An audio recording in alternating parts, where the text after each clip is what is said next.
Hello, welcome to the baseball comment. This is actually my second attempt to post my first video on this channel. Starting out trying to give a fresh perspective on baseball, offer a new uh, voice in the analysis community here. Uh, my first video was longer than the average 15 inning game, so that combined with my 1980s technology and YouTube's cryptic rules was not a recipe for success in the uploading process. So uh, I'm starting again. This time I thought I'd tackle tonight's wild card game, uh, Nationals and Brewers. Thought I'd keep it a little short and sweet. So the the takeaway for me was how unfortunate it is that TBS has uh, the rights to so many of these postseason games. In the past, there was three big issues for me with TBS. They've whittled it down to only two. Uh, in the past, it seemed like if I was watching a game, like say there was the night with multiple coverage, like there'd be a game on ESPN or MLB Network one day and TBS or Fox, and I could be going back and forth between a couple different games. It always stood out to me that when I turned it on TBS, the for some reason there was some sort of whiz behind the scenes that thought it was a great idea to have the crowd noise at the lowest possible level so that every stadium sounded like it was completely lifeless. No one was cheering in the stands.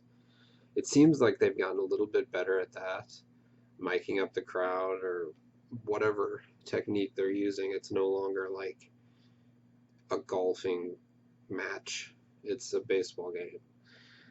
But they have not gone back on their strategy of having at least one complete idiot mic'd up on the set or in the booth at all times.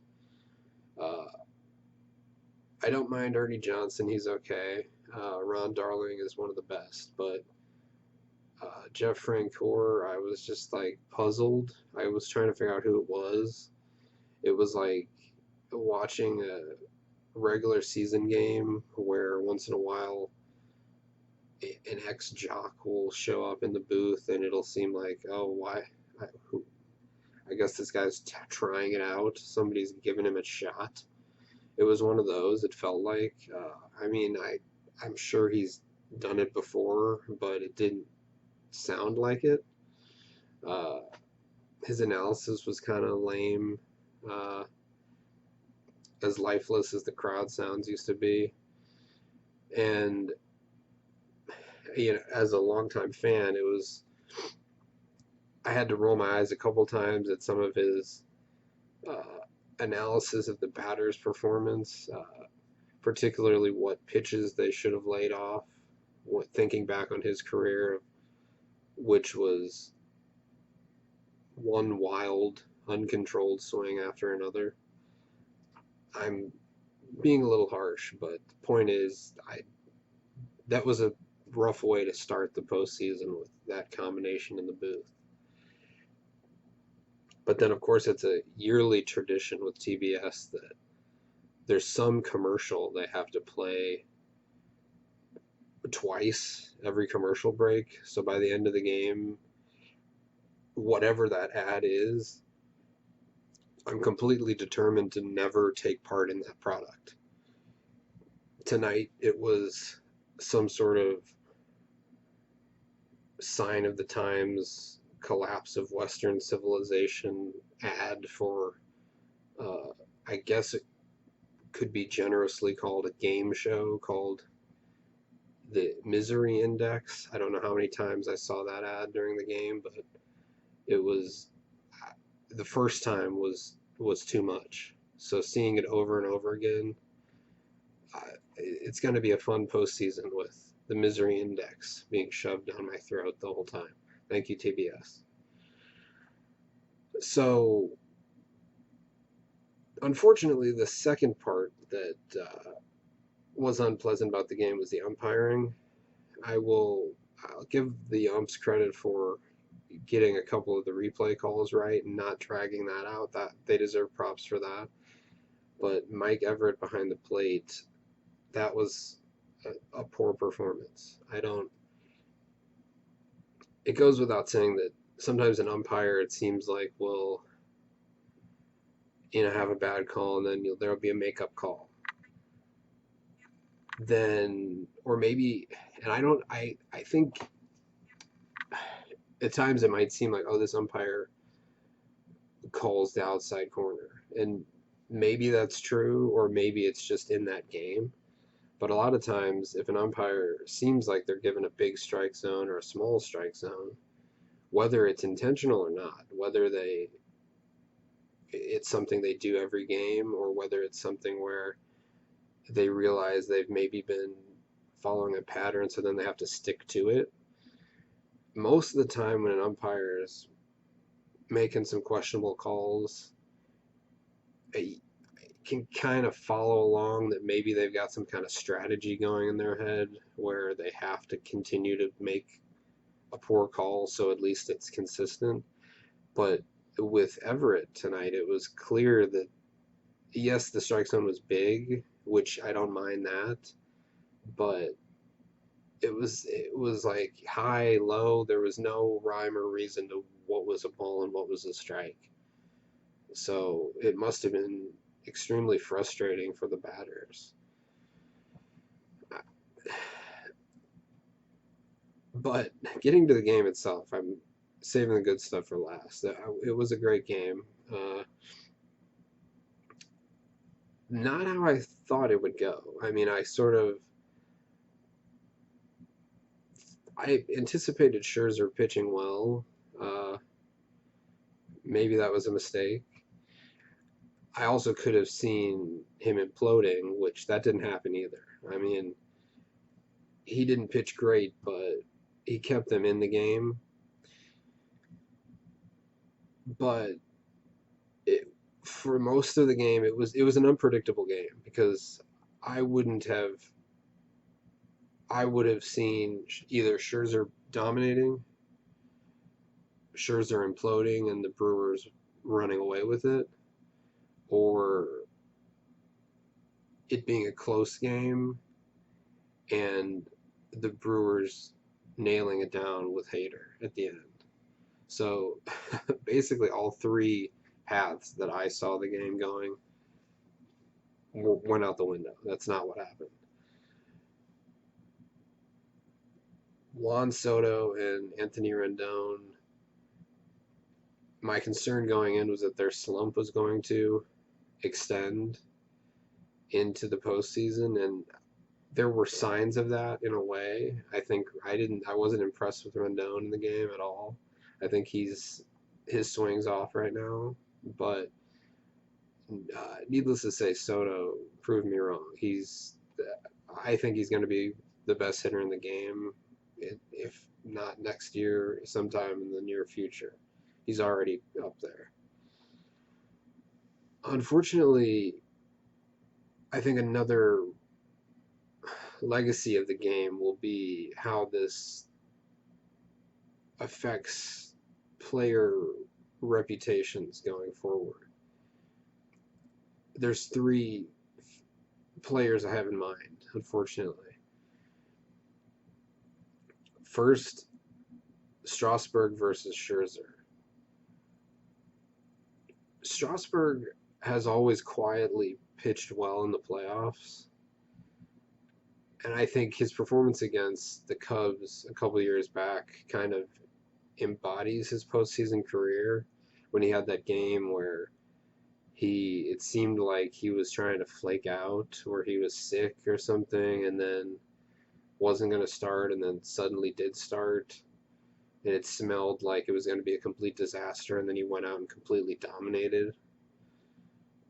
That kind of speaks to his whole postseason career, whether he's erratic during the regular season or whether he's got a high pitch count. No matter what's sort of in the background, he's performed well in the playoffs. And Scherzer, he's not quite approaching a Clayton Kershaw level of no team fears him on the mound, but he got himself a little closer to that position tonight with another mediocre performance. Now, I looked at their stats, and by my math, Scherzer's postseason ERA is 3.92 now, and Strasburg is 0.82, something like that. So that's an entire 3 runs difference. That's a huge gap. And the sample size is way smaller with Strasburg. It's about fourth, I believe, of the innings. But the the way I broke it down was Strasburg has pitched in 4 postseason games. I'm sorry, I think it's 5 now, and has never had a poor performance in any of the games.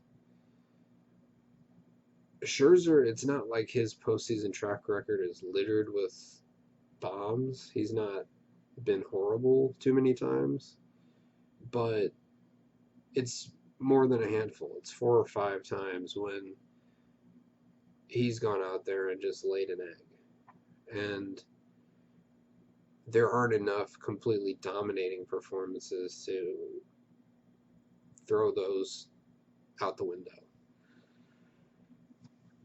Unfortunately, the saddest thing to me was, as exciting as the game was, as happy as I was to see such a thrilling ending to the game, almost anything but the Trent Grisham error in right field would have been a better way for that game to end. Soto hitting one off the wall, clearing the bases, grand slam. Uh, you know, even just the single and then something followed up, or the game went extra innings. But for a young guy like that to have such a tough play in his first postseason game, that made me cringe a little bit. I hope it doesn't dog the guy. Just seems like I'm reminded of Colton Wong in the 2013 World Series when he got picked off, and it seemed like for the next 4 or 5 years that was on his mind at every plate appearance practically. So Trent Grisham might not have the same mindset, of course, but it was a brutal, brutal way to debut on the national stage. And it's also tough. Any outfielder that has that happen, a ball, the outfielder goes past the ball bounces past the outfielder. That's got to be the most helpless feeling in the game, because there's nobody backing you up. He's out there on his own. He's on an island. He's got to run to that ball. There's just him and 100 feet of grass. So that was like, for me as a baseball fan, and on a human level, it was just tough to see. It was as a baseball fan, it was exciting to see. On a human level, it was kind of like an ouch, because there was a little bit of the Nationals won this game, and Trent Grisham lost the game. It was a little bit of that, unfortunately. As far as going forward, my thoughts were that the Nationals were going to win the game, but I didn't see this being what shook them of their postseason ghosts. I thought those demons are still going to be there, and it would be another early exit, or another disastrous game down the road here. But I'm starting to question that a little bit. Now I'm wondering, does this change things? Because that was a team that looked different than Nationals teams in the past. So I'm going to have to take that into account when I do my evaluations here the NLDS between the Nationals and the Dodgers. So, congrats to the Nats. Great game. Uh, they'll have a tough battle here with the Dodgers. I don't think that's an easy series to call one way or the other. The Brewers fought hard, the end of the season. It was miraculous what they did sneaking in. But the I won't even say the bullpen shakiness is what got them. It was really Hader looking human here in the last week or so that kind of disrupted the whole Brewers formula. So, in that sense, although I thought he was still going to find it again, I didn't expect another blown save for him. It seemed like maybe that was something an astute fan could have maybe seen coming. As far as the rest of the postseason goes, I'll try to give some updates, give some analysis here. Like I said, I'm starting this channel out. Try to give as many updates as I can. If you like this video, try to congrats, you're my first subscriber. Maybe give it a like, comment. If you disagree with anything I said, not that there was anything too controversial in here, I guess, feel free to comment. Maybe we can start a discussion below. That helps me too. Thanks for watching, and I'll see you again soon.